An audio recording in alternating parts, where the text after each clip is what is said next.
Good evening, ladies and gentlemen, and welcome here to the Flatout Racing Network's coverage of race number 13, playoff race number 4 of season 60 of the Rolling Thunder Gaming Talladega Challenge Series. Here tonight, folks, we're going to be settling it out between the 7 remaining playoff drivers that have not yet locked themselves into the final 2 races, the final round of the playoffs to compete for the championship in tonight's 66 lap event. Under the lights at Burnt Screwdrivers Raceway, this track has pretty much had everything this season. It opened up the season with the first race. It determined our eventual playoff 15 in the final regular season race. It whittled the 15 down to our Elite 8 in the second playoff race, the first elimination race here tonight. It determines our final 4. And in 2 weeks' time, we're going to be determining the Season 60 Talladega Challenge Series champion right here at this very racetrack. Now, we know that one driver had Thanksgiving come a little early. 2 weeks ago, Rodney Sullins picked up his 3rd victory on the season. It locked him into the Final 4. He comes into this race completely worry-free. He can go out there and have fun. He could try and go for a 4th victory if he so chooses, but he knows he will battle for the championship. The question is, who are the other 3 drivers that are going to join him? Right now, Joe DeSpirito, Richard Martin, and Greg Palmer are above the cut line. As a matter of fact, Palmer and Jeremy Jeffries are the cut line together. They are tied at the moment for the 4th position in the standings, and then John Godfrey, Bob Seminaire, and Brian Schilling, they are below the cut line. Not necessarily in a must-win situation, but they really need the other playoff drivers to slip up, and they need to capitalize on a good points-paying finish. We'll cover all of that as far as the playoff standings are concerned in just a moment, but we mentioned the name Greg Palmer, and he's got good starting track position here tonight based off the random draw of qualifying. He's going to have the pole position alongside of Terry Bombard. We got that command to fire him up, and they'll roll off behind the beautiful Flatout Racing Network Chevy Silverado pace truck. Jason Scheck is going to roll off from the 3rd position alongside of Glenn Harris. Playoff contender Richard Martin, he'll be in row 3 alongside of Craig Hagley. Chuck McClure going to be in row 4 with JT Mayhew, and the top 10 will be completed by Donnie Garrett and Josh Metallic. Mark Paglia makes up row number 6 with Cy Jones to his outside. Grant Wesley and Mike Rogers back in row 7. Row 8 finds Wiley Coate and Andrew Miller. Row 9, playoff contender Joe DeSpirito alongside of Ken Roberts. And the top 20 will be completed by playoff driver, Tim Knopfsker is no longer in the playoffs, but Tim Knopfsker will be on the inside of row 10 alongside of Bobby Farrell. Brian Rawson shares row 11 with Jerm Lewis. Row 12, Bob Dixon and Kelly Causey. It looks like the 22... Oh, we got an incident here. Looks like we're going to be racking them up and redoing it again. So that gives me a little bit more time for the driver lineup here. I think we ended off with row 11. Row 12 is going to find Bob Dixon alongside of Kelly Causey. Row 13, Ron Hagelin and playoff contender John Godfrey. Jessica Shelton, she'll be in row 14 alongside of Rodney Sullins, who knows he's already locked into the final round of the playoffs. Chris Emery, he'll complete the top 30 with Bernie Mobbs. Brian Schilling deep in the field for the former champion and playoff contender. He's going to roll off 31st. Doug Kulick to his outside in 32nd. Jeff Cravello will be 33rd. And in the final line, the final spot of this 34-car field will be Jeremy Jeffries. So interesting that complete polar opposites of the field. P1 for Greg Palmer, P34 for Jeremy Jeffries, and they're the 2 that come into this final race of round 2 of the playoffs, tied for the 4th and final position. There's the command once again as they'll roll off again behind the pace truck. Let's give you that playoff outlook of who is positioned where, what kind of scenarios are we looking at here tonight for 3 drivers to join Rodney Sullins in the final round, the round of 4, 2 races left in the season. Joe DeSpirito is 5 points behind Rodney Sullins, so right now DeSpirito would be in on points. Richard Martin is 17 points behind Rodney Sullins, but only 1 point ahead of 4th in the standings cut line. Greg Palmer and Jeremy Jeffries, we've already documented, those 2 are tied for 4th right now, according to the live standings. Greg Palmer above the cut line, Jeremy Jeffries below the cut line. Not certain how they would have the tiebreaker. Don't know what statistics they would go to, or if two drivers would end up making it via the tie. We'd have to wait, obviously, post-race for a scenario like that, though we may not get that scenario. We'll have to wait and see. John Godfrey is 6th in overall points. He is 10 points behind the cut line, so he needs a little bit of help tonight, as does Bob Seminara, who is 7th in standings. He is a total of 14 points behind the cut line, and Brian Schilling 15 points behind the cut line in 8th.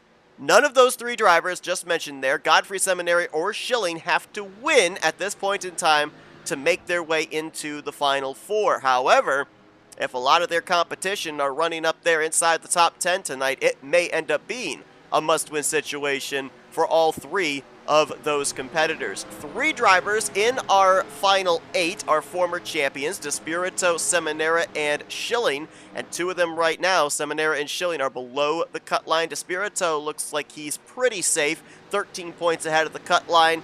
I would say that statistically he just would need to finish in the top 20, I think, and he would, I think, be locked into the next round. That is provided nobody below the cut line wins tonight. There is every chance that then he could get moved down a spot and could move him down below the cut line rather than being the cut line driver. We'll try and keep you aware of all the situations tonight as far as the playoffs are concerned, but it's time to go racing. Hope everybody had a great Thanksgiving. It's time now to get ready for playoff race number 4. A trip to the Final Four await these drivers.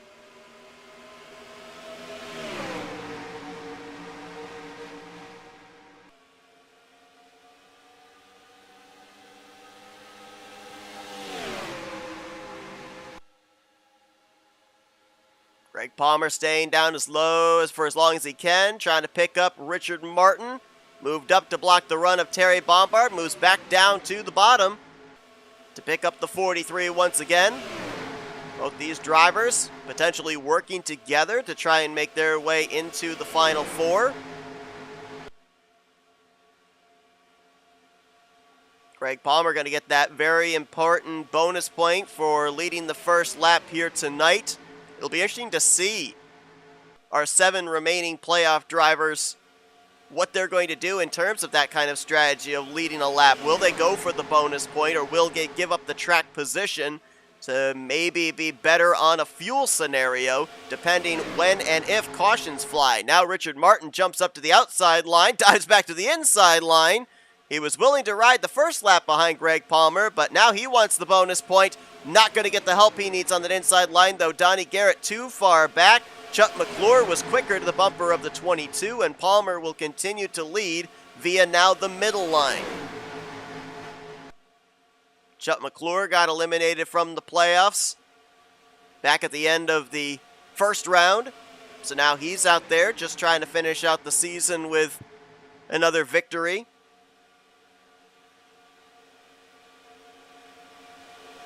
Terry Bombard, now third truck on that outside line in the 10. Started from the outside of the front row. Glenn Harris right behind him in the 8 is Craig Hagley. Don't know if he got out of shape there off of 2 or if he moved up on purpose to pick up the third lane. Now Chuck McClure jumps down to the bottom. Seeing a big run coming from Richard Martin. And he'll get alongside of Greg Palmer for the lead. We're going to be 3 wide for the top spot in just a moment. Palmer sees the run coming. He'll go up to the third lane. That leaves Bombard, Glenn Harris, and JT Mayhew alone in the middle. They're going to pick up the 6 of Brian Rawson. A lot of slicing and dicing here. Man, oh man, Richard Martin. Big move to block Donnie Garrett. He'll get to the inside of Chuck McClure, and I think he's going to lead the lap. Yes, he will. Very important bonus point there for the 43 truck. McClure going to drift back to third. Gets in front of Mark Paglia. Right behind Paglia, Grant Wesley in the 88. Still looking for his first checkered flag of season 60. McClure taking a peek middle. Tucks back. Tested the waters to see if he made a move, if Paglia was going to go with him. Looked like Paglia was willing, but the momentum wasn't there, and certainly the middle line is not up there yet to be able to help. They're 3 wide around the 6th position right now. Wiley Coate, Terry Bombard, and Greg Palmer. As the inside line prevailing for the time being, Martin will come around and he'll lead yet another lap. Be keeping track of the bracket challenge during the course of this season is pretty easy here tonight.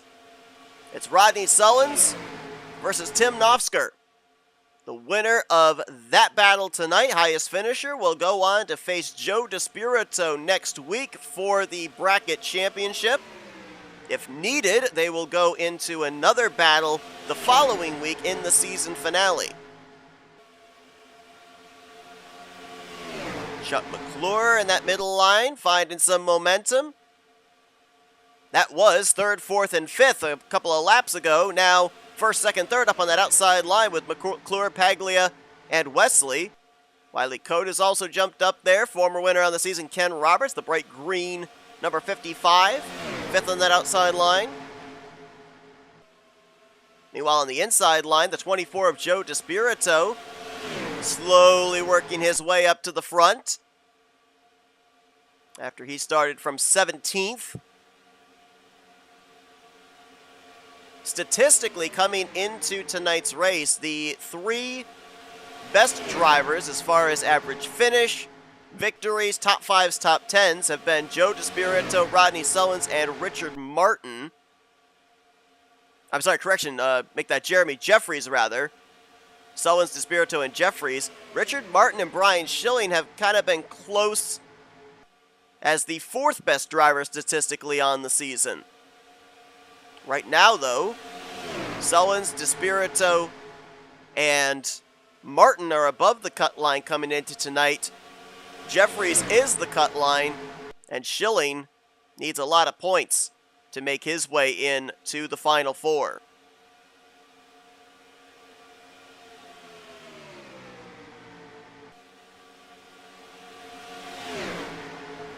Chuck McClure continuing to show the way there on the top side.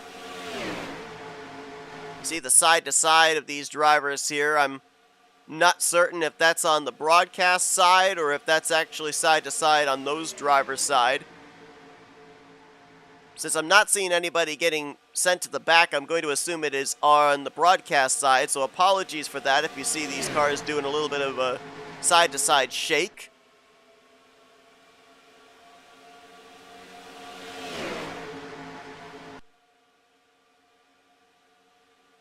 Nobody has lost the draft as of right now. All 34 cars are still up in this lead group, less than 2 seconds from race leader Chuck McClure back to the 34th place car of Jason Scheck.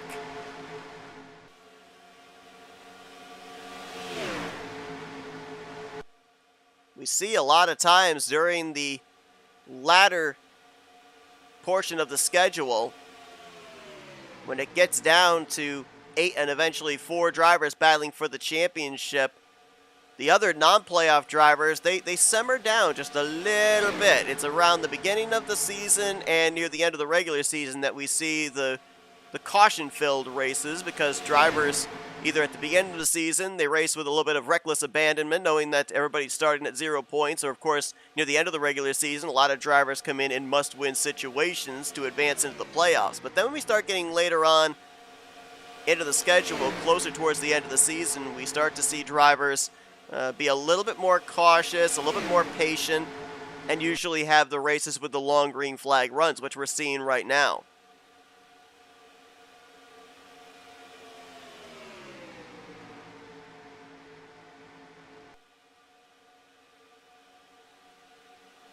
Three of your top 5 former winners on the season: McClure, Paglia, and Roberts. Grant Wesley, we mentioned, still looking for his first victory on the year. And how about Wiley Cote right there as well? That bright red number 5 Dodge.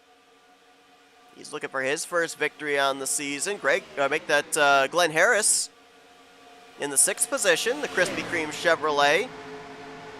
He's trying to find victory lane for the first time this season. And Greg Palmer, who we saw up leading the 3rd line when that line had momentum in the early stages of this race, started drifting back. He's made his way back up into the top 10, currently slotted into the 7th position, just ahead of Craig Hagley, who ended up winning the regular season finale.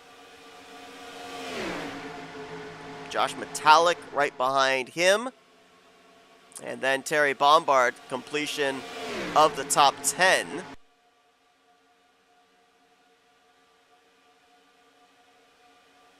One driver that we have not mentioned up here at the front of the field, and there may be a reason for it, is Rodney Sullins. Rodney right now running back in the 24th position as we nearly had some contact there around 5th. 4th, 5th position. Ken Roberts and Wiley Coate nearly getting together. But back here is the 38 of Rodney Sullins. If you hear me talk tonight about 7 playoff drivers, it's not that I am excluding Rodney Sullins, it's just the fact that he's already locked in to the round of 4. He does not have to worry here tonight. His victory 2 weeks ago at Talladega means he is free and clear regardless of what happens tonight. Even if he brought it to pit road right now and put it back in the garage area, he knows he's still going to battle for the championship next week and in 2 weeks' time in the final 2 races of the season, the final round of the playoffs. Our eyes will be focused more on the 7 remaining playoff drivers that are not locked into the final 4. Right now, Rodney running back around the 21st, 22nd position, and I think riding is the perfect term. But it was interesting because I talked with Rodney when he picked up that victory at Talladega, and I threw out the scenario to him. He had picked up a win at Talladega. He was going to be coming here to Burnt Screwdrivers Raceway. Same kind of scenario that he'll be in next week, Talladega, then Burnt Screwdrivers Raceway. Would he use tonight to experiment, try and maybe figure out something for the finale as Greg Palmer's dropping back? Issues for the 22. That's our pole sitter, and he just pulled out of line willingly. I don't know if he didn't like what he saw up ahead and wanted to get towards the back or what's going on there. He is up to speed. Tucks in front of Brian Ross, and he's got his bonus point for a lap led, so maybe now he's trying to go back there, either save some fuel or just try to make sure he doesn't end up on the end of a tow hook if something goes bad up here at the front. But going back there to the Rodney Sullins, he said he might try a couple of things here tonight, since there's no repercussions that would eliminate him from advancing into the final round of the playoffs. And we'll see if he does anything substantial, standoutish here tonight. 2 of Rodney's 3 victories on the season came here at Burnt Screwdrivers Raceway, including the season opener. 2 wins at BSR and 1 win at Talladega, that being 2 weeks ago. Well, you can definitely tell these drivers are starting to get into preparation for green flag pit stops. Chuck McClure was leading the middle line, and now everyone has migrated down to the yellow line, to the very inside. You got a second line still up there being led by Glenn Harris, Craig Hagley. I think Joe DeSpirito's in that mix as well. Those would probably be drivers that would plan on going an extra lap further than the race leader and whoever else decides to come down pit road with him. We're coming to the completion of lap 15, so we'd be about 4 laps away from when hands would be out the window and drivers would be indicating they were going to come to pit road. Now, Burnt Screwdrivers Raceway has been on the schedule for a couple of seasons now. Remember, it used to always be Talladega week after week after week. Then there was an alternation between Talladega and here at Burnt Screwdrivers Raceway, and drivers told us there was a period of adaptation. It was entirely different getting onto pit road at Talladega than it was getting onto pit road here at Burnt Screwdrivers Raceway. We've run a number of races now here at BSR. Is the adaptation still taking place, or have these drivers finally figured it out? Oh, caution is out! Just saw the lights on there through 3 and 4. Yellow flag out for the first time tonight. Field frozen. And that takes away the scenario of green flag pit stops, at least here in the early stages. What did the yellow flag come out for? I didn't see anyone in trouble. I I didn't see anybody come to pit road. I saw no mechanical problem.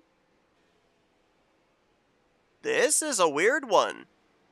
We had one a few weeks ago where a driver came down pit road and took service before retiring, so we knew that that was a scenario that would bring out a yellow, but I don't see anything, at least as of right now, that would indicate that a yellow should have flown. Let's see if we can go back and figure out what happened. Let's see if, focused on the pace truck, we can find any indication of what the yellow flag would have flown for.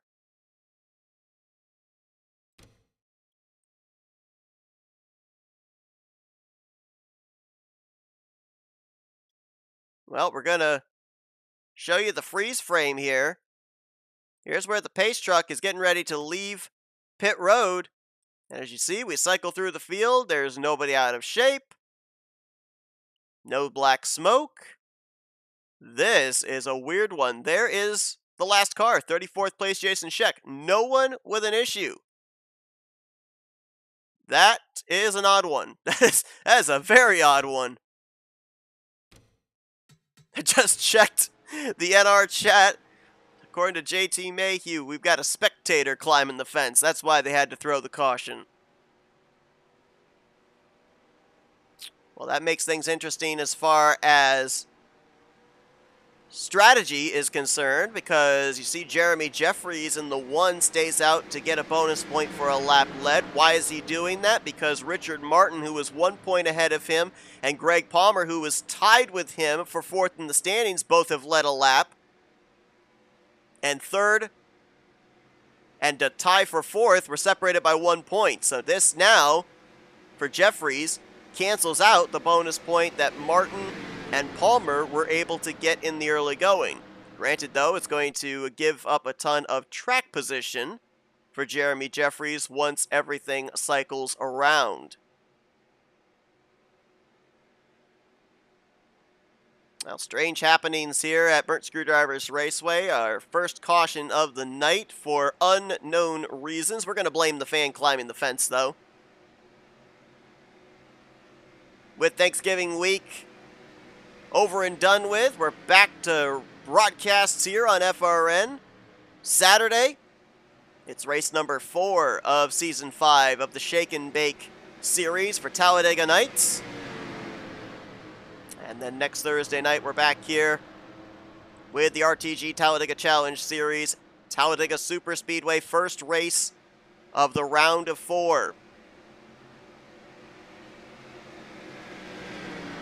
For those that are not familiar with the new playoff format, we have 6 playoff races here. First round, however many drivers make their way into the playoffs, 2 races. We're right now getting ready to conclude the second round of the playoffs, where the final 8 will be whittled down to the final 4, and then 2 more races to determine the champion in the final round. Best average finish pretty much is going to garner you the championship. You can't go into Talladega next week, win, and be called the champion. It's not how it works. It's the driver of the Final 4 that accumulates the most points that ends up winning the championship. And it was really close last year between Grant Wesley and Bob Seminara. Wesley won the first race, Seminara won the second race, so it pretty much came down to the finishing results of those two in the races they did not win. And Grant Wesley was just barely able to edge out Seminara to pick up what was his 3rd championship in 4 seasons. Wesley not in the hunt this year, did not advance into the playoffs, and as we keep talking about, still looking for that first checkered flag of season 60. A lot of hard clutching going on here for drivers up at the front. You see Joe DeSpirito down on the apron. He's down there clutching, shutting off the engine, letting the car coast. A lot of drivers will go down to that apron because they're carrying a little bit more speed than the driver up ahead of them, so that way when it coasts, it'll be down to pace speed, but they don't want to run over the driver that's in the lane in front of them. You heard right there the engine refire for Chuck McClure as he was coasting down towards the entrance of turn number 3.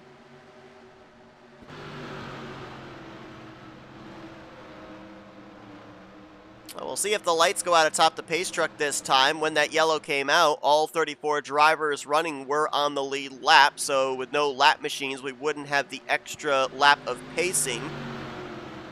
So I would assume we would get the 1 to green indication the next time they come around through the trioval to the start-finish line.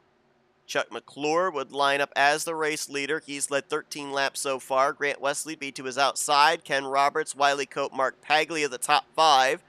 Then Terry Bombard, Joe DeSpirito, Donnie Garrett, Brian Schilling, and Glenn Harris, the top 10. Brian Schilling has done a nice job of working his way up to the front after he rolled off the grid from 31st.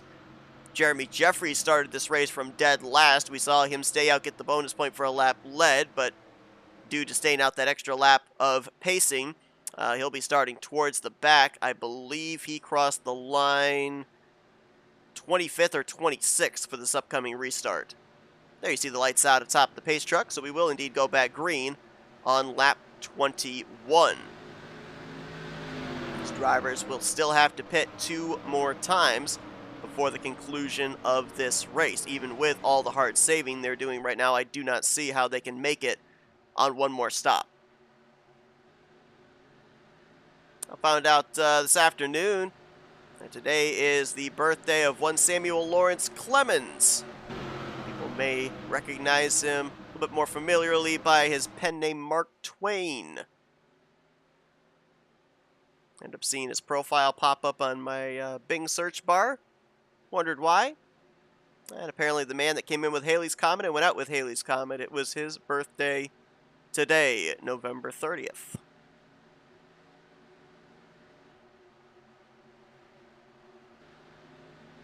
Well, folks, Christmas is rapidly approaching. We are almost into the month of December. And prior to us going live here on Saturday evening for the Talladega Nights Shake and Bake Series Season 5 Race 4, sorry.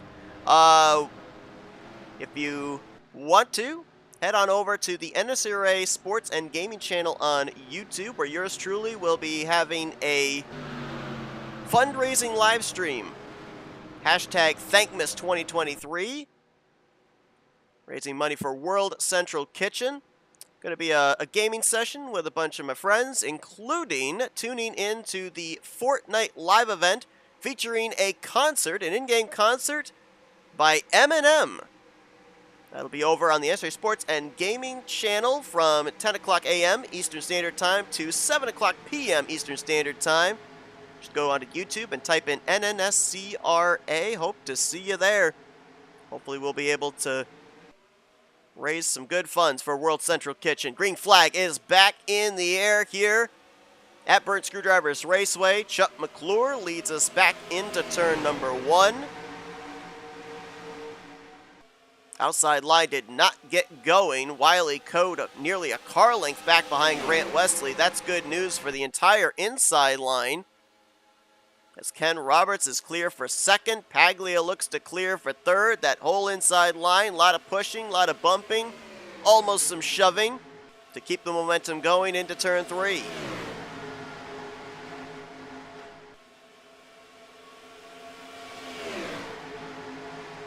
I was just thinking, too, before that green came out, we're talking about Rodney Sullins not having anything to worry about of advancing into the Final Four, but he does have something to worry about here tonight, because we talked about the bracket challenge.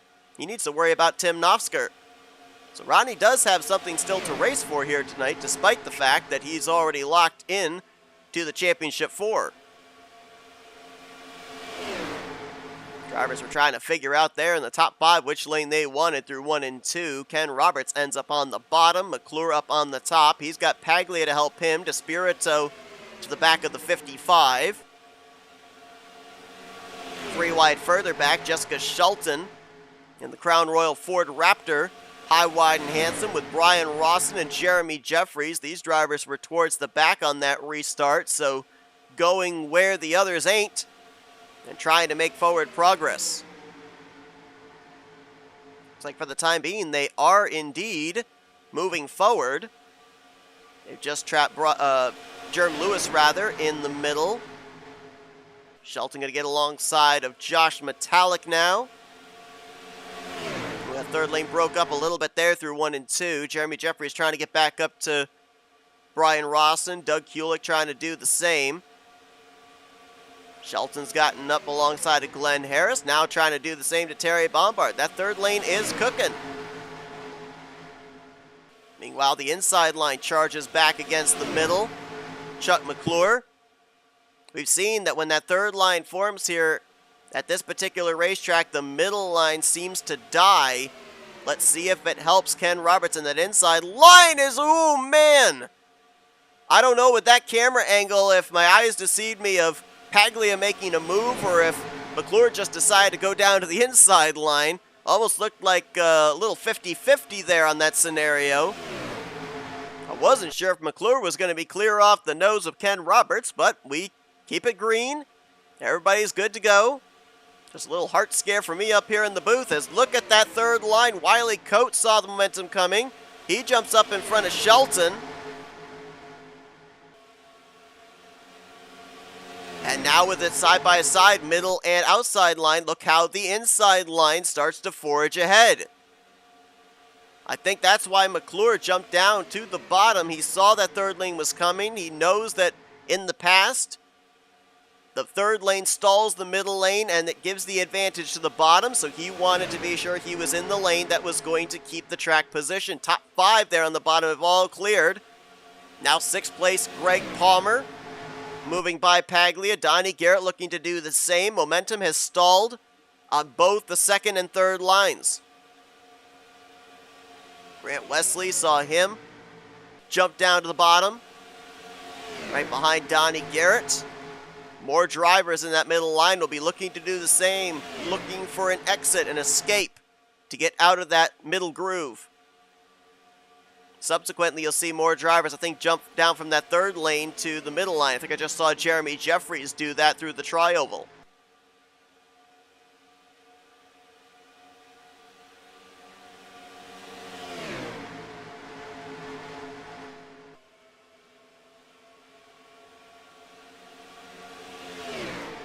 Well, with Rodney Sullivan's third win last week, that puts him at the top of the leaderboard in terms of the win column.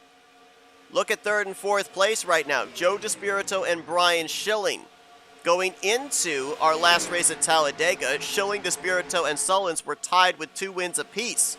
So now, the 24 and the 4 are tied for 2nd most wins on the season with 2. They'd love to get back up there and tie with Rodney Sullins for their 3rd win on the season. Of course, for Joe DeSpirito, coming into this race 13 points above the cut line. He's in very good shape right now to advance into the championship 4, looking for another title in this series. For Brian Schilling, not necessarily in a must-win situation, but a victory certainly would help him out. Brian Schilling looking for his 2nd championship in 3 seasons. It was season 58 that he last hoisted a championship trophy. Great run tonight for the U.S. Air Force Ford F-Series of Bobby Farrell. He is 5th in line right now. Number 92. Remember Bobby Farrell, last season I believe it was up there with a chance of winning the regular season championship. Very consistent on the year. This year has not panned out nearly as well. 28th in overall point standings for him right now. Did not advance into the playoffs as he did last season.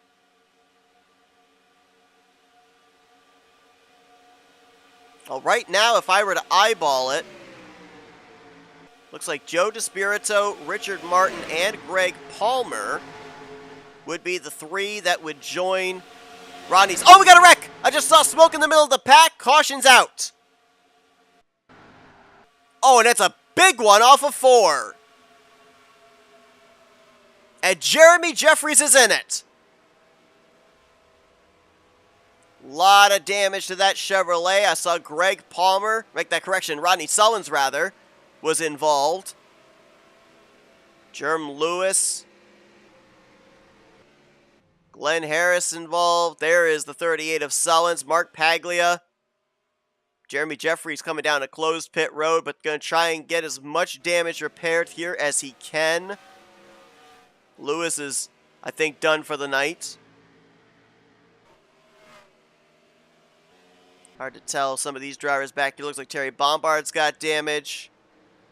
There were some hard shots taken in that wreck, too. That was right in the middle of the pack, and you saw when we went back towards the incident off of 4, a lot of drivers scattering here and there. This caution coming out on lap 28. And Jeremy Jeffries with a lot of damage. I was going to mention that it looked like, based off their running order right then, that Despirito, Martin, and Palmer would be above the cut line, and Jeremy Jeffries would be just below it. But now, if he's got as much damage as I suspect he does, he's going to be way below it. Where does this start?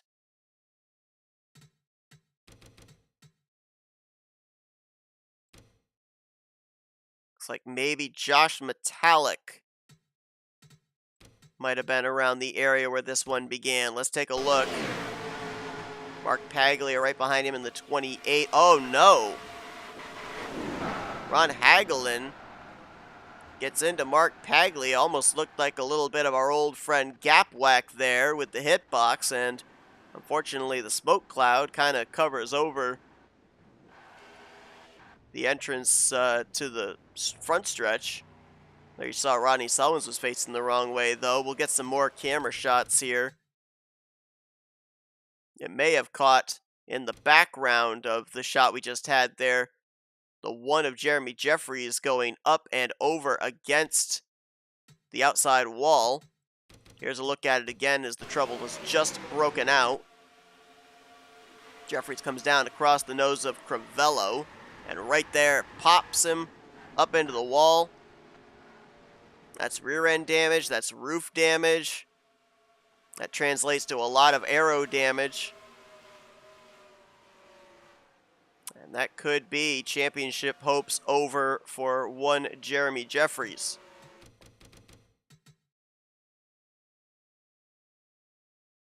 Looked like they were going to try and repair that car, get him back out there, but he has just come down pit road talking about Jeremy Jeffries, and he is done for the night. Watch this again very carefully. Watch how there is visible space between the 111 and the 28, right there.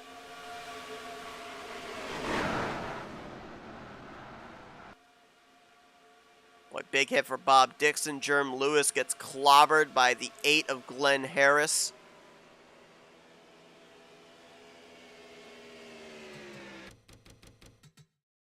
Lewis has taken his car back to the garage as well. We'll show you the hit that he took from the 8 car.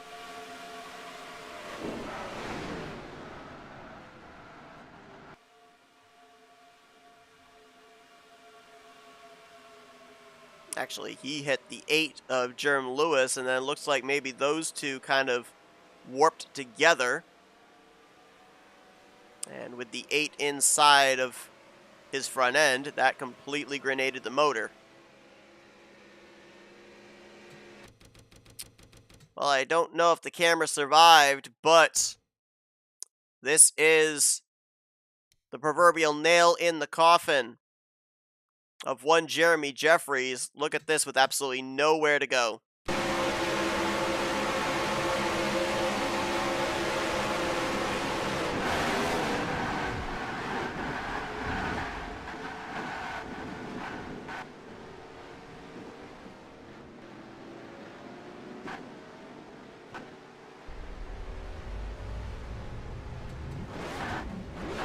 Well, Jeremy Jeffries was behind the 8 ball to start the evening, starting dead last based off of the random qualifying results. He was forced to give up track position after the first yellow. to lead a lap, get the bonus point to counter the earlier laps led by Richard Martin and Greg Palmer. That dropped him way towards the back again for the restart and put him back in traffic right in the middle of that incident off of turn number 4. Jeremy Jeffries is going to get credit for 33rd here tonight. Jerem Lewis in 34th. We had gone 28 laps with all drivers running, all drivers on the lead lap, but now we've got a bunch of drivers that have damaged race cars and 2 drivers back in the garage. So Jeremy Jeffries came into this race tied with Greg Palmer as the cut line driver. He will not be advancing. Now it's down to John Godfrey, Bob Seminara, and Brian Schilling to try and see if they can displace DeSpirito, Martin, or Palmer from advancing into the Final Four with Rodney Sullins. No surprise, everybody came down pit road under this caution period. Chuck McClure won the battle off of pit lane. He'll be leading us back to green over Ken Roberts, Brian Schilling, Joe DeSpirito, and Bobby Farrell. Grant Wesley will line up in 6th. Donnie Garrett 7th. Greg Palmer, Richard Martin, and John Godfrey going to complete the top 10. It's the first time tonight that Godfrey has cracked the top 10. The other playoff contenders. Looks like Rodney Sullins is going to restart back in 27th place. And Bob Seminara. Wow. I completely missed it tonight, the fact that Seminara is not in the field. So 2 drivers we know will not be advancing into the Final Four. That is my error. It's taken me 32 laps to realize that Seminara is not in the field here tonight and subsequently will not be advancing into the Final Four. My apologies on that, folks. So now it's down to Godfrey and Schilling. Those are the only 2 drivers now below the cut line that have a mathematical chance of displacing somebody and moving into the final round, the championship Final Four, in the upcoming next 2 weeks. It's going to be a tough task, though, because the 3 drivers that came in above the cut line, DeSpirito, Martin, and Palmer, are all up inside of the top 10 right now, with DeSpirito 4th, Palmer in 8th, and Martin in 10th. Chuck McClure has led 24 of the completed 31 laps here tonight. He has enjoyed the view out in front and hopes to continue that way as we head into the second half of this race. Greg Palmer and Richard Martin have led 2 laps apiece, and then Grant Wesley, Jeremy Jeffries, and Brian Rawson have all taken a turn out in front for a lap. 32 drivers remaining, all 32 on the lead lap. Green flag set to fly once again. If we can get about 1 or 2 green flag laps in, we'll have a pretty good idea of who is up to speed and who isn't. Saw some pretty good shots taken in that big one off of turn 4. Bringing out our second caution of the day.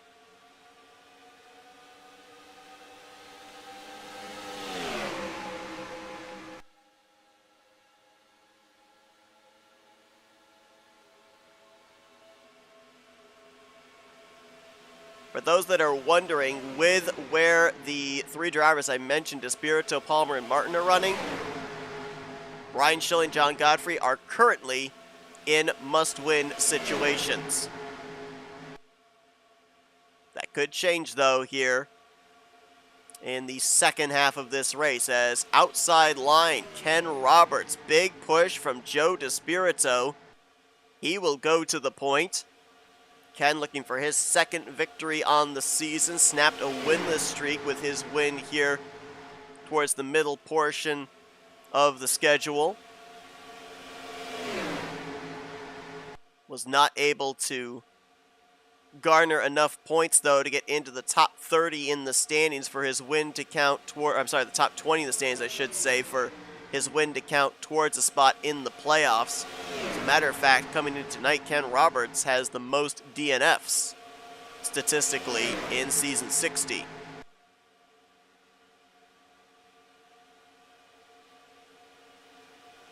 Middle line continues to work its way forward. DeSpirito clear into second. Grant Wesley to third. Greg Palmer now into fourth place. Little breathing space for Palmer and Martin with the retiring of Jeremy Jeffries. The nearest driver they have to worry about now outside of a driver winning would be John Godfrey, who they are right now, Martin 11 points ahead and Palmer 10 points ahead coming into this race. Actually, now with the lap-led bonus points, Martin would actually be 12 points ahead of John Godfrey, and Greg Palmer would be 11 points ahead. If Godfrey can get up there and lead a lap, though, that would counter the bonus point and put it back to 11 and 10 points, respectively, that those two drivers have over him.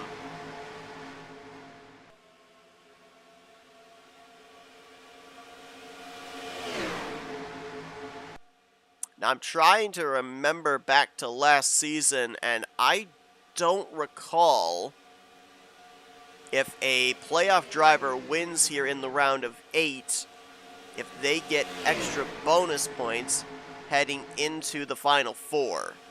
I'm not 100% certain about that.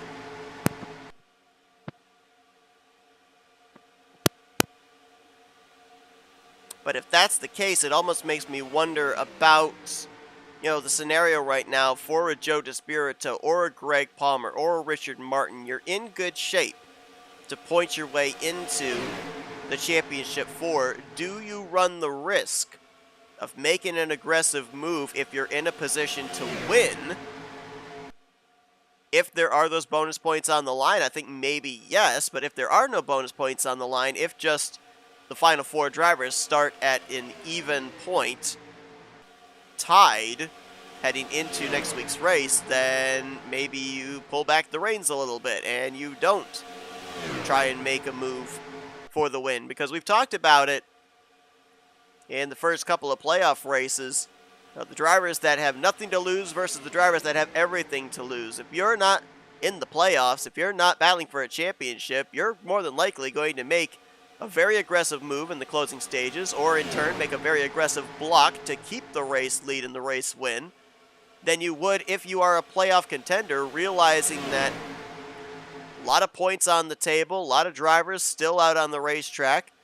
One wrong move could have you spinning on the back straightaway, and what could have been a 3rd or a 4th place finish all of a sudden becomes a 33rd place finish. Looks like in this lead pack, we've only got about 25 drivers that are up to speed. A lot of wounded race trucks after that big one off of turn 4 on lap 28.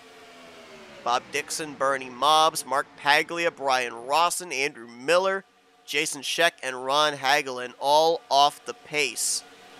Rodney Sullins is just barely hanging on to this pack. He got damaged from that incident. He's got to be breathing a huge sigh of relief knowing that that win a couple of weeks ago locks him in to the Final 4, as that's really dicey right there. Ken Roberts, a risky block on Joe DeSpirito, who for a brief moment I think had his left sides below the yellow line and then tried forcing his way in. Not sure how race officials would have scored that if the 24 had completed the pass, but that goes back to the scenario I was talking about. Ken Roberts, he's got nothing to race for right now outside of a checkered flag, so he's going to put as many blocks as he possibly can on playoff and non-playoff driver alike to keep them in his rearview mirror. Mark Paglia, one of the drivers I just mentioned off the pace, has come down pit road, last lap around, made the left-hand turn to the garage. He'll get credited for 32nd place, and you saw there, as the field was making their way off of turn 2, they are starting to catch a number of the slower machines on the tail end of the lead lap. First on the hit list will be the 111 of Ron Hagelin. Jason Scheck not that much farther ahead.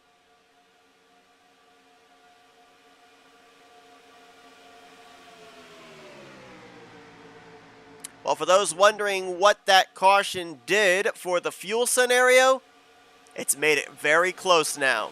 for these drivers to potentially make it on one more pit stop. We went back green.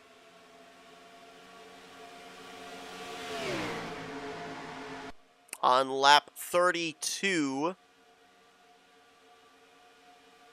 These drivers should be able to make it another 10 laps or so. And that would put them roughly around 15 to go, which would have them within their fuel window to make it the rest of the way. But the big question would be, would you go with 2 cans or would you go with a can and a half? The way the system works here, you get about 19 to 20 laps, usually an average of 20 laps if you're not the leader, on 2 tanks of fuel. So by math, you run 15 laps, you could take 3/4 of that, which is a can and a half. If you're running 10 laps, you could take half of that, which is a can. Or if you're running 5 laps, you could take 1/4 of that, which is a half can. The thing is, though, if you haven't saved enough, you have to go for the 2 cans with 15 to go. If you have saved enough, you can go with the can and a half and be able to make it the rest of the way. For Ken Roberts, being out in front, I don't see how he can go with a can and a half. He would have to go with 2 cans on the final pit stop.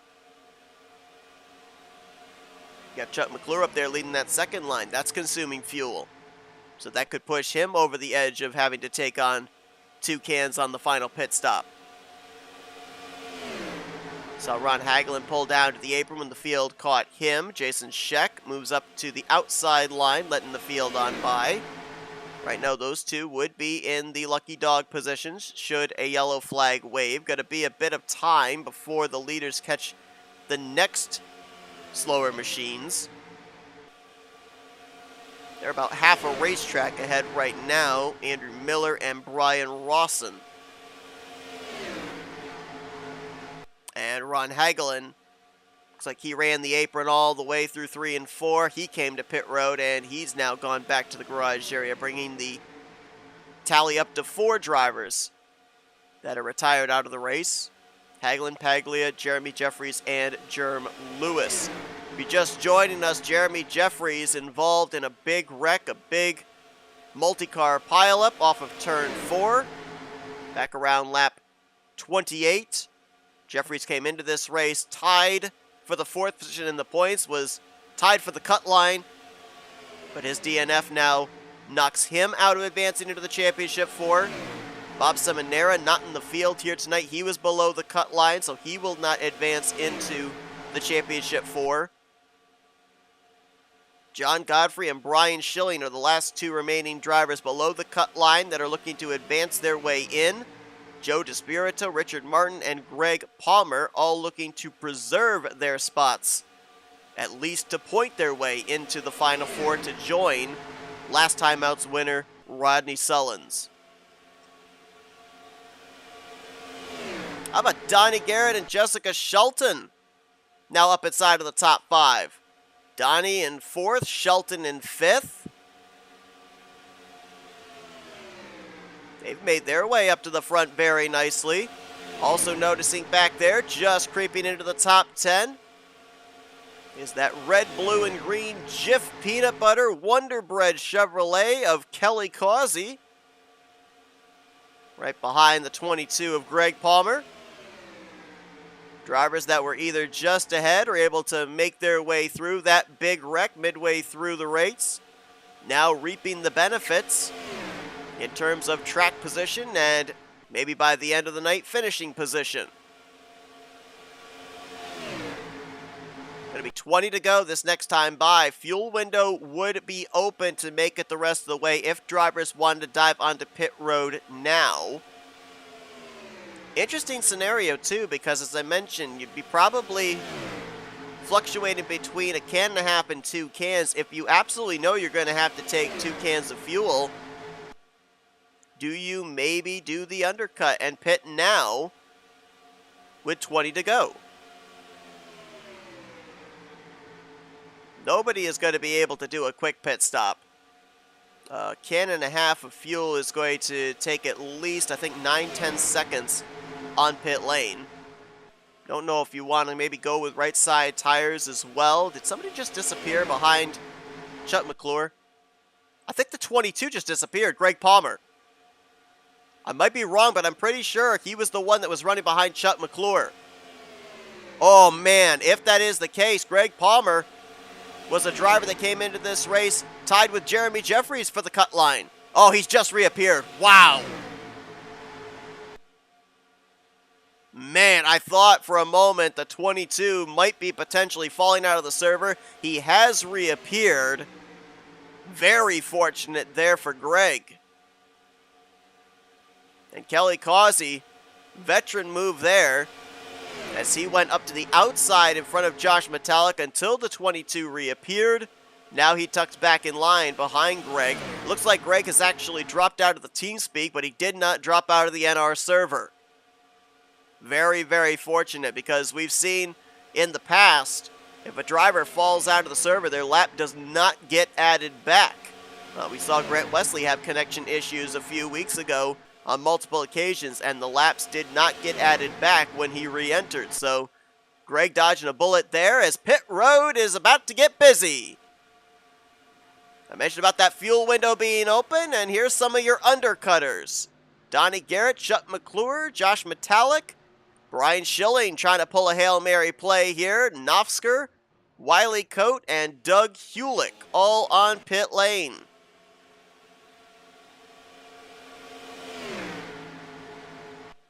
All right, the gauntlet's been thrown down. Do these drivers here respond, or they stay out a little bit longer? They could go another 2 laps just about. I think Ken's going to have to come in this time. Let's see if DeSpirito and Wesley and Shelton come in with him. Yep. Whole bunch of them coming down pit road. Oh, no, contact! Ken's going to get Grant, Chris Emery, oh, Craig Hagley. John Godfrey was held up a little bit there too. That's not going to help his cause of trying to get into the Championship 4. No caution, we stay green. Wow, Donnie Garrett out of shape there as Chuck McClure trying to shove the 77. Trying to cycle them around to the front of the field. 6 of Brian Rawson has been issued a black flag for speeding. I think he came down pit road the lap prior to the first group that we saw coming down pit road. So he'll have to serve that. There you see Grant Wesley lost a ton of track position. Looks like Richard Martin did as well. And John Godfrey.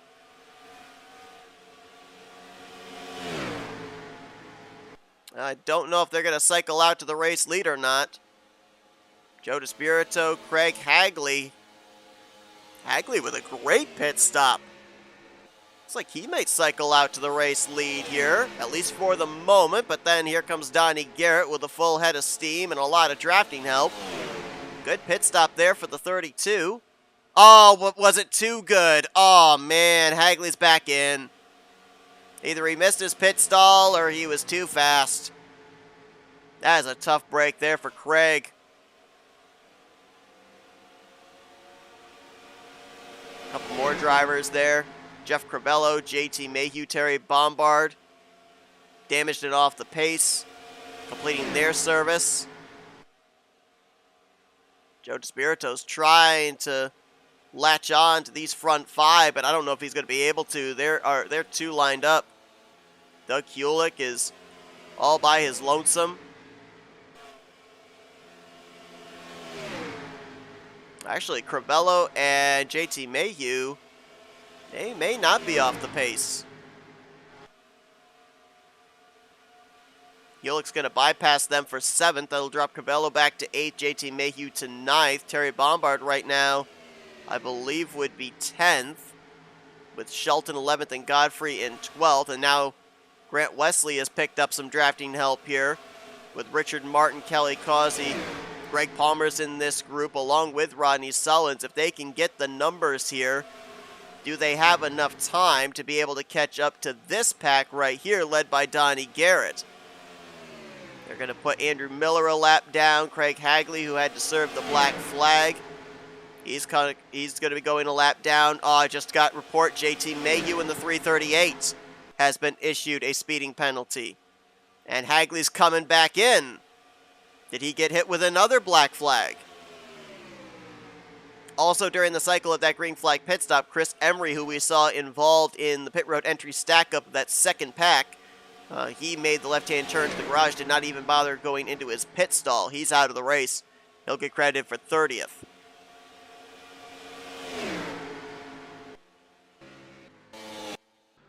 There's the 338 serving his penalty. Tough break there. He was about to cycle around, if not in the top 10, in the top 15. Somehow Joe DeSpirito, I don't know how, with this whole group of 5 all lined up nose to tail, he was able to get enough draft, get enough tow to draft back up to them. So we have a pack of 6 right now, from Garrett back to DeSpirito. Last time by, Doug Hulick was 6 seconds behind this pack of 6. We'll see what the interval is this time by. Is that second pack making any progress? They've got about 9-10 cars in that second group.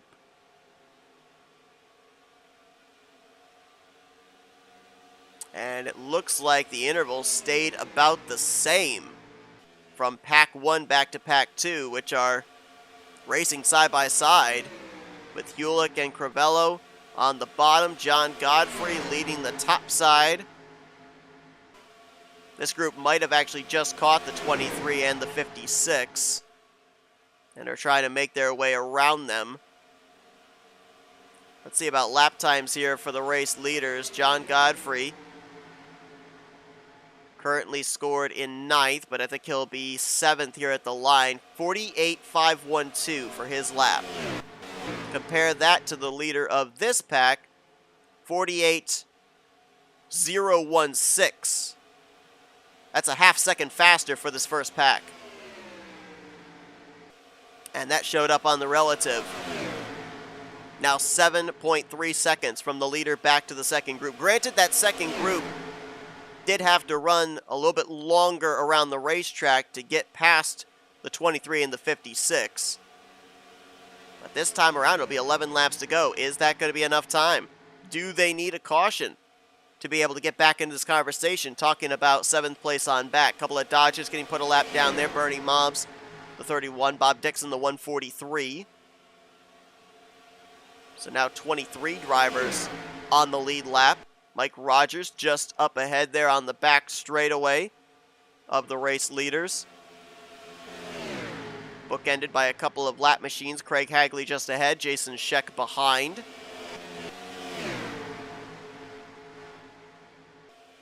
Looking to see how those green flag pit stops might have shuffled up the playoffs. Well, Joe DeSpirito is still in good shape in the 6th position. Richard Martin is right now in the 10th position. Greg Palmer in 9th. Currently, they would all still be in the playoffs in the Final 4, mathematically.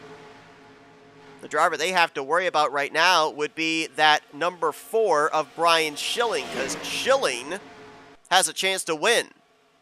And if he does win, that knocks out, more than likely, either Richard Martin or Greg Palmer. I think mathematically it would be... oh gosh, I don't know who would be, because they'd be tied. Palmer is running 1 position ahead of Richard Martin. Remember, they both have led a lap here tonight, so they've got that bonus point. And they came into this race, Martin 1 point ahead of Greg, and Greg is 1 position ahead of Richard right now. So I think they would be tied. So then it would come down to who of the two would get eliminated. Obviously, when you're a driver, you're worried about one thing, and that is keeping your truck out of trouble and getting yourself up there in a position to win. But if he has a crew chief, I think someone's got to get in the ear of the 43 of Richard Martin and tell him, if the 4 gets to the lead, you have got to get around that 22.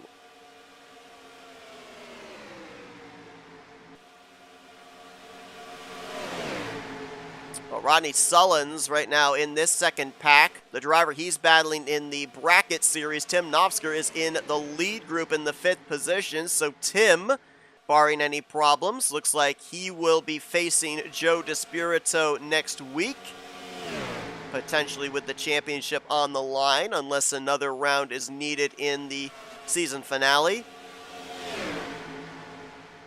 And what happens up here at the front? How long do you wait? There's your answer. Chuck McClure saw the lane to the inside, shuffles Donnie Garrett out of line, and Chuck is going to go to the point.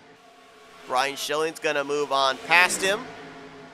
And now Chuck moves up, potentially, to give the lead to the 4 of Brian Schilling.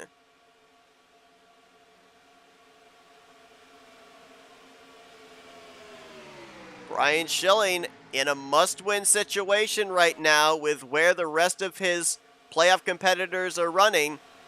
And I think that they may have something worked out here to advance the 4 into the championship 4.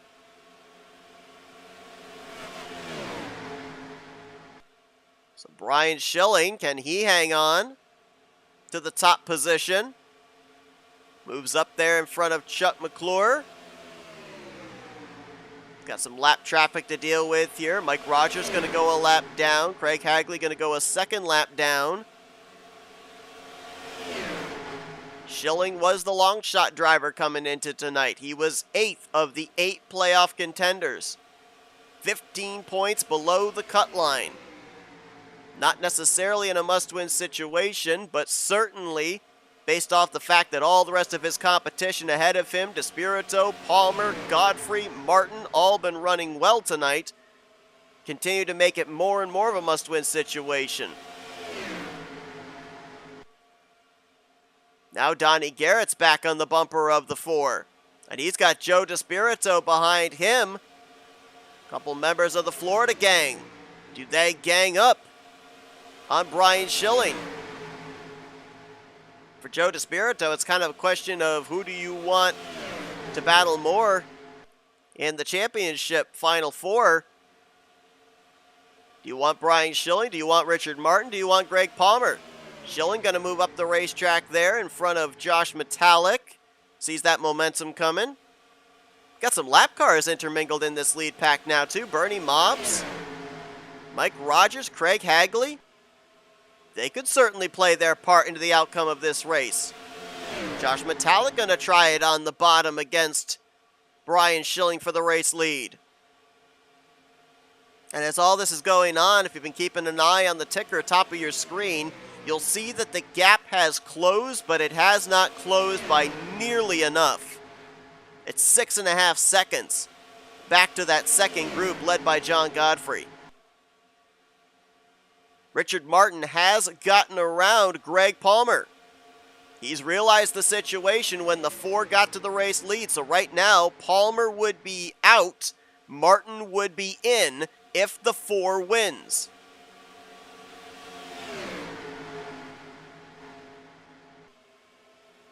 Let's drop back to that second pack as, oh man, they're side by side.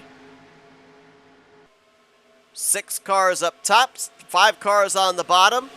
Palmer and Martin side by side for position, potentially for the final spot in the championship 4. These drivers, I think, have realized we've reached the point of no return. Next flag will end the race, so might as well battle for every position you can get. Highest finish you can finish in this group is 7th place. Back up to the lead pack, though. Brian Schilling still out in front. Josh Metallic into second. Donnie Garrett has Chuck McClure between him and Joe DeSpirito. Then you've got another member of the Florida gang right there, though, the lap machine of Bernie Mobbs. So if the 77, the 24, and the 31 want to try something, they've kind of got a 3-3 even advantage against the 4, 39, and 17. But how do they orchestrate it? Tim Nofsker has lost touch with this pack. He'll try and see if he can draft back up to him.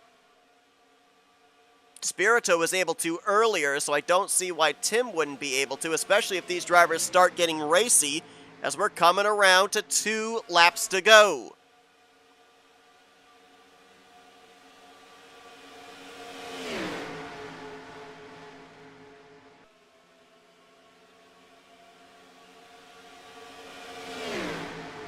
Out of turn 2, single file. Nofsker has caught this group. He's trying to get around Bernie Mobb, saying, hey, you're a lap car. I want to get up there and try and battle into the top 5. Had nobody behind him and not enough momentum. Has to tuck in behind the 31. Coming out of turn 4, they'll see the white flag this time by. Are all bets off once that white flag waves, or does Metallic stay committed to the bumper of the 4? What does Donnie Garrett do? What about Chuck McClure? He always wants to get that checkered flag. You see, he backed up there to the 24. He's going to have a big run here down the back straightaway, but if he makes a move, does anyone go with him? Metallic jumps to the top. No help. Garrett stays to the bottom. McClure stays to the bottom. Despirito will jump up to try and help Metallic. Oh, almost helped him into the wall. Still contact. That's a big loss of momentum. If Garrett makes a move, I don't know if anybody can help him. Schilling moves up high to block, down low to block. Garrett now stuck side by side with Chuck McClure. Metallic with a big run, and Brian Schilling will keep them all at bay. He'll pick up the victory tonight. And the champion from 2 seasons ago advances into the Final 4. Let's find the battle to the line between Martin and Palmer. And it looks like Richard Martin got it by a spot. And I believe that moves Martin into the Final 4, and Palmer will be eliminated. Actually, Palmer might have been involved in a wreck on the final lap.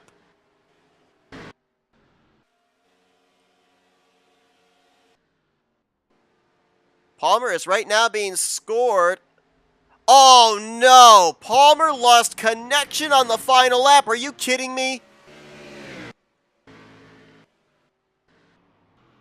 Are you kidding me? They were nose to tail across the start finish line taking the white. Martin was 8th and Palmer was 9th.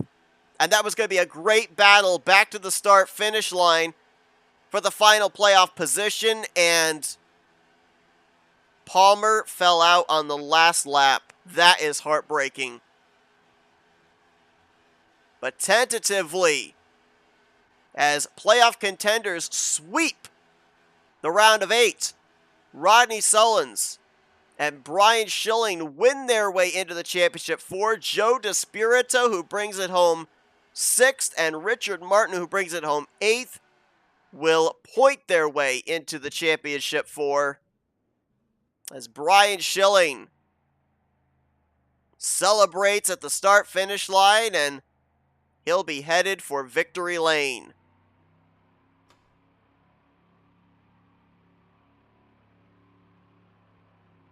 See the finishing results scrolling on the top of your screen.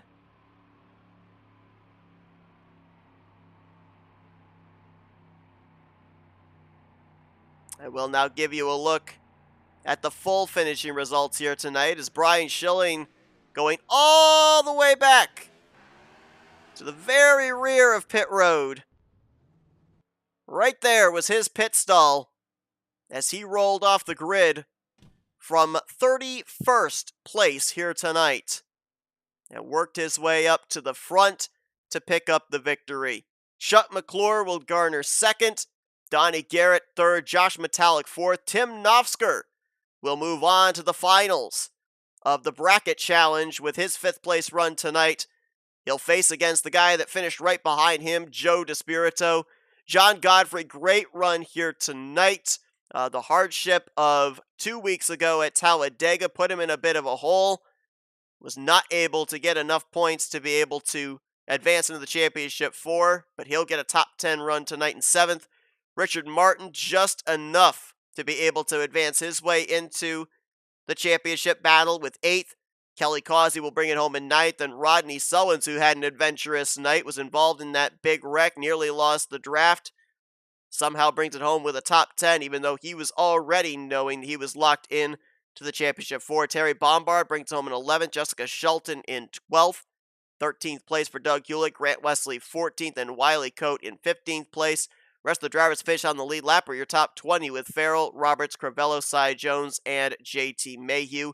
There you see 21st place Greg Palmer fell out of the server on the final lap, was going to make it a nail-biter between himself and DeMar for the final playoff position to advance for the championship 4, but he will come up just short due to the connection problem.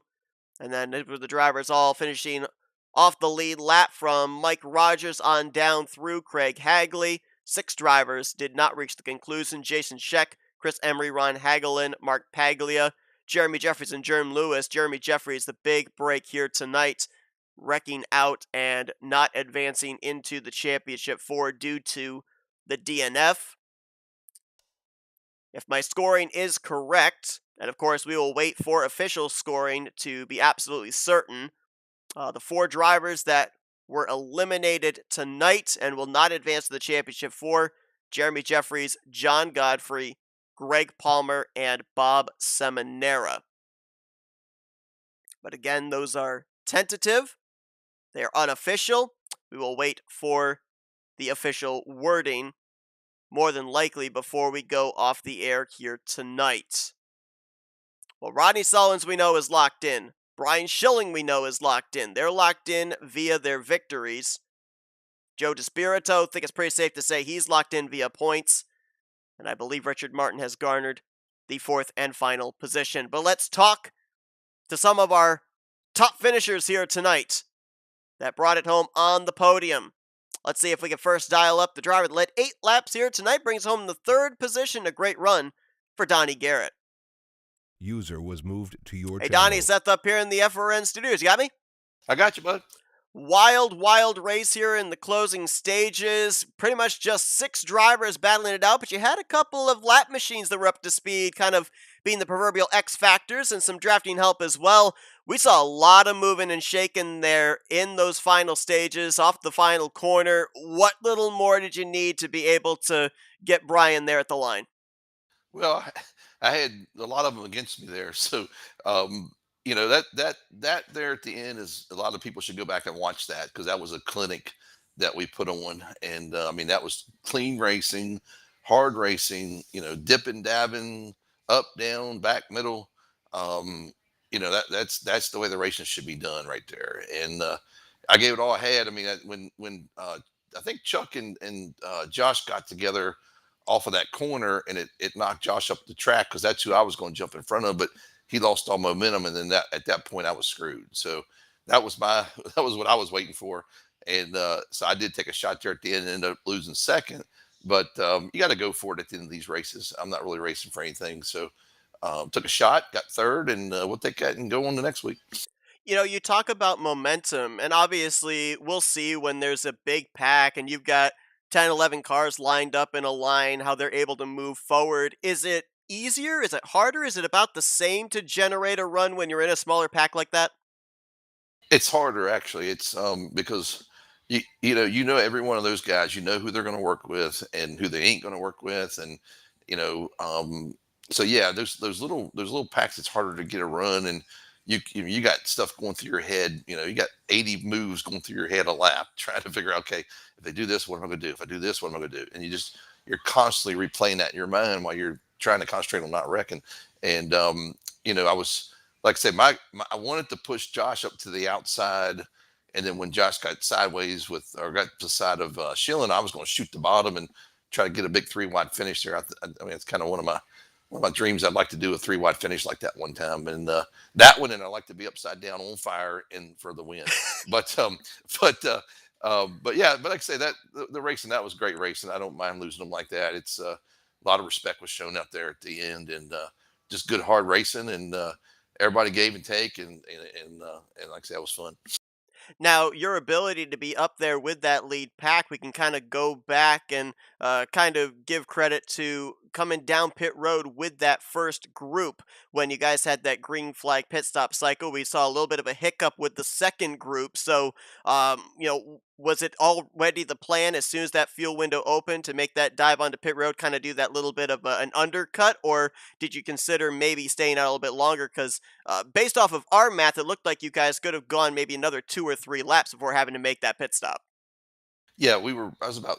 I think once we hit 20 to go, I think that's when we come in, and I'm just listening. So I knew I want. Once we got to 20, I wanted to be the first car on pit road, and that's what happened. So when I heard, I think it was Tim or somebody back there yelled that they were pitting, and then everybody started lighting up and saying, "Hey, we're going in," and so that's I want to get on there as fast as possible because if you go, it's only going to top you off at 20. If you go and wait that 4 laps, you're going to add 4 extra laps of fuel if you take 2 cans, and a can and a half might not have been enough. So, you go in at 20, you top off and you're gone, and you got enough to make it.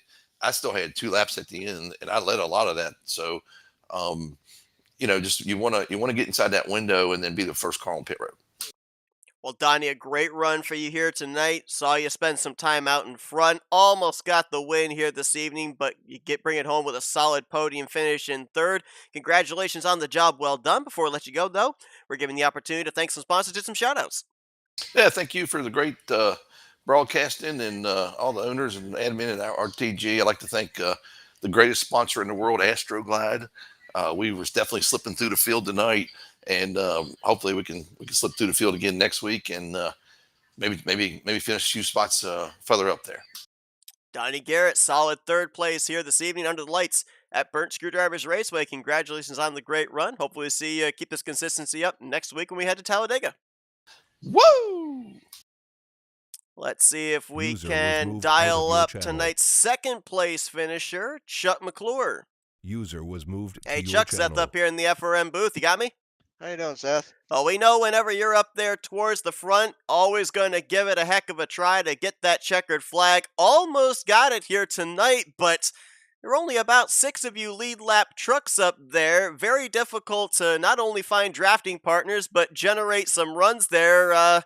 You go back in your mind over that final lap, anything you could have, would have done different? Honestly, no. I was honestly lucky to get second. I just barely squeaked by Donnie, who ran a really good, clean race tonight. And congratulations to Brian Schilling. That done my heart some good to watch him make it the final four. Now, obviously, here tonight, I was just talking with Donnie, a bit of a turning point for you drivers up there in that lead pack in the closing stages was the decision to come down pit road maybe a little bit sooner than you had to, and obviously sooner than a majority of the pack. Was that already the plan as soon as you guys hit the fuel window to make it the rest of the way that you guys were going to make that dive? Honestly, that one there was just a fly by the seat of your pants kind of thing. One person was going. I looked at my fuel. Yeah, it's time. Hopefully, we got enough people to go, and we did, and it worked out just right. But for me, that was not planned. I just went with them. Now, we also saw that when you made the move around Donnie for the race lead, we then saw you jump up to the middle line, yielding the inside line there to Brian. Was there a little bit of coopetition to try and at least get the 4 up there to the front? Then when the final lap comes out, it's, hey, we got you here, but now you got to defend it against us. Exactly. We knew he was really tight on points, doing the math in her head, counting, right with my shoes off, counting on both hands and feet. But we knew it'd be really close. Thought he needed to lead a lap, and he did, and he ended up winning the race, which may or may not have gotten him in there. I think he would have got in on points anyway.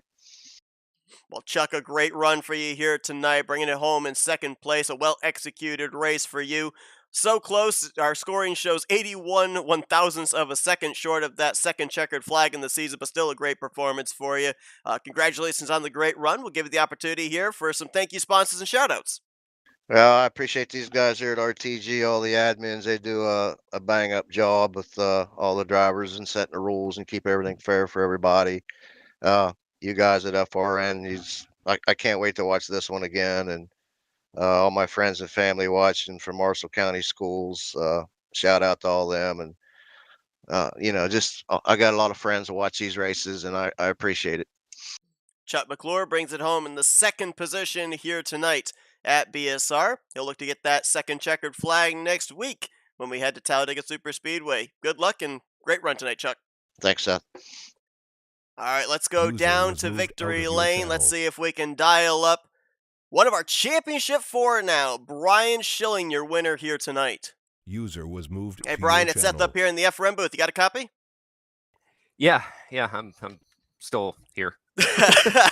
Well, I'll give you a second to be able to get your bearings. We just talked moments ago with Chuck McClure. We heard there was a lot of co-opetition, trying to make sure that you were going to advance into the Final Four. I'm going to ask you right now because I know obviously you got a lot of things you have to worry about when you're out there behind the wheel, all the different scenarios. I've got the luxury of here being able to see where everybody's running, be able to calculate points and everything. What would you say if I told you that where you were running, you needed to have this win here tonight to advance into the Final Four?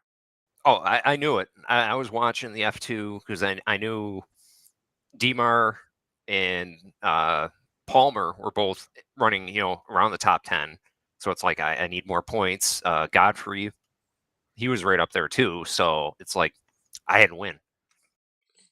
Now, we've seen in the past when you get to the front, it comes down to the closing stages. It's like your back bumper gets 3 times its size. Nobody is able to get around you no matter what type of moves they make. Here tonight, more so than ever, in that must-win situation, how anxious was it with every block you put on? Because we saw the 77 try to make a move, Chuck tried to make a move in the closing stages. I mean, we know how finicky NR is. One slight little mishap and bumper grab can take place or something can go wrong. How nerve-wracking was it for you in that final run to the checkers? Oh, very. Like you said, I just got to make one wrong move, one mistime block, and I'm wrecking the guys behind me there, and my chance is gone. So, but I didn't have a choice. I mean, they kept bringing runs, and it's like I'm just trying to time it the best I can, to keep myself safe and not wreck the others too at the same time. We saw you also have to pass a lot of race cars at the beginning of this race. You started at the rear of the field. We saw you pull into your pit stall almost up at the entrance of pit road after your victory celebration. All right, so you're locked into the championship four. We've got the 2-race final round coming up, and you're going to be going into the final race of the season back here in 2 weeks' time at Burt Screwdrivers Raceway as the most recent winner. So what does that do for the confidence? What kind of strategy are you now mentally preparing for in the upcoming 2 races, heading back to Talladega and then back here again to Burnt Screwdrivers Raceway to try and get your second championship in 3 seasons? I'll try to get back to my old ways of just good, solid top fives. This has avoided me this season. This is statistically win wise the best season I've ever had, but average finish it's probably been the worst. It just I just keep myself in good positions. Just try not to put myself in the wrong line and get myself wrecked, I guess. Well, 3rd win on the season, locked into that championship four. Going to be a force to be reckoned with starting next week in the final round of the playoffs with the championship four at Talladega. Brian, congratulations on the job well done here tonight. Worked your way from the back to the front, held them all on that final lap, pick up that checkered flag. We're handing the mic over to you for Victory Lane. Thank you, sponsors, and shoutouts. Okay, first of all, thank you, Jason Check, for sponsoring this season for the broadcast. Second of all, thank you, Chuck, for being my wingman all the time. You're always a big help to me. Same thing, Timmy Nosker. Thank you to Josh and Donnie. I know you unwillingly helped me, but you still pushed me nonetheless. Jeremy, thank you for early in the race. I hated to see what happened to you. I wanted to race you for it. Same thing, Greg. Hated to see what happened at the end there. But and thank you, David Cannon, Sean Prime, Josh Metallic, Wiley Cody, Tim Nosker, all the admins here that do make this happen every week. Impossible without their help or their work. And thank you, as usual, Seth. Top-notch broadcast. Well, a Dodge will be represented in the championship four here in season 60. Brian Schilling wins his way into the final round of the playoffs. He will look to go back to championship victory lane Last time, that was back in season 58. Brian, best of luck in the upcoming 2 races. Go and enjoy this one tonight. Thank you. User was moved out of your channel. And I'll tell you what, keep an eye on the Ford truck, not only next week, but maybe more so in 2 weeks' time we come back here to BSR, because the 3 victories that Brian Schilling has this season, season 60, have all taken place right here. He ended up going to victory lane in race number 5. He went to victory lane in race number 3. Okay, let me do that in order. Race number 3, race number 5, and now race number 13. Interesting, too, that so far we are 4 for 4 in a playoff driver going to victory lane here in the playoffs. Despirito, Seminara, Sullins, and now Brian Schilling. The non-playoff drivers haven't seemed to be able to break into the win column ever since the playoffs have begun. Now, obviously, heading into next week, it's going to be a much lower ratio of playoff drivers to non-playoff drivers, with only 4 drivers left to battle it out for the championship. And as promised, big credit to the RTG admins. They always have the points calculated before we're ready to go off the air. We can give you the final 4 officially now that will battle for the championship. Rodney Sullins, Brian Schilling, Joe Despirito, and Richard Martin. They will be the 4 that will battle it out for the title. 2 of them looking for yet another championship trophy to add to their case, that being Despirito and Brian Schilling. Rodney Sullins and Richard Martin, they're looking to win the championship for the first time. But they've got 2 races to make it through. They cannot win the championship with a checkered flag in the next 2 weeks. It all comes down to how many points you can accumulate. The driver of the 4 that accumulates the most points between Talladega next week and Burnt Screwdrivers Raceway in 2 weeks' time will be declared the champion. I cannot wait for it. What an unbelievable Final 4 we've got here to battle for the championship. Hope you guys are excited as well. Next week, we are here at Talladega Superspeedway Thursday night to begin the round of the Final 4. Championship hangs in the balance. That will be at 9 p.m. Eastern Standard Time. This Saturday, we are here on FRN for race number 4 of Season 5 of the Talladega Nights Shake and Bake Series. And again, if you guys would like to join me for the World Central Kitchen fundraising live stream, part of Thankmas 2023, that'll be taking place this Saturday, December 2nd from 10 a.m. to 7 p.m. Eastern Standard Time on the NSCRA Sports and Gaming channel. Simply go to YouTube, type in NSCRA, and you should be able to find that channel there. Be sure to join us for what should be some fun and hopefully be able to raise some good donations for World Central Kitchen. But thank you, everybody, for tuning in here tonight. Congratulations to our Final 4, Sullins, Despirito, Martin, and Schilling. They'll be battling for the championship starting next week. Hope you guys enjoyed our coverage here tonight of the Rolling Thunder Gaming Talladega Challenge Series. Until next time, I've been Seth Cole, and you've been watching another broadcast courtesy of FRN, the Flatout Racing Network. This broadcast is the copyrighted work of Flatout Racing Network and may not be rebroadcast, retranslated, or used in any form without the express written consent of Flatout Racing Network and iRacing.com Motorsports Simulations. Flatout Racing Network would like to thank you for your support, and we hope you enjoyed tonight's broadcast.